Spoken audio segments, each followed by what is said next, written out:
আমরা অনেকেই মনে করি বা অনেকেই ভাবি যে সমাজ কি বলবে বা লোকে কি বলবে, আমি এই যদি কাজটা করি এটা কি ভালো হবে, লোকে কি এটা ভালো চোখে দেখবে বা এটা খারাপ চোখে যদি দেখে, এই ভেবে ভেবে আমাদের অর্ধেক মানুষেরই বয়স চলে যায়।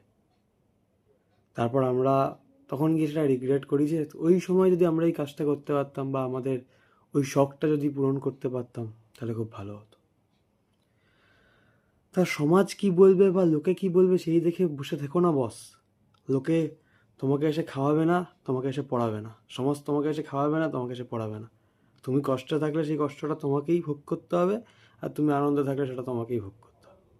সমাজ বা এই সোকল্ড লোকজনরা তোমাকে জেলাস করবে আর কিচ্ছু না। তুমি ভালো কাজ করলে সেটা জানে যে তারা যে তুমি একটা ভালো কাজ করছো, তাও সেটা সমালোচনা করবে বা তোমাকে ওপর থেকে টেনে নামাবে।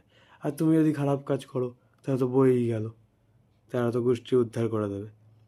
তাই তোমার যদি মনে হয় যে এই কাজটা ভালো তো অবশ্যই সেটা করো, নিজের কাছে ক্লিয়ার থাকো, নিজের কাছে অনেস্ট থাকো, তাহলেই হবে। বাকি সমাজ কী বলছে, লোক কী বলছে, সব ভাড় মেরে দাও। ঠিক আছে?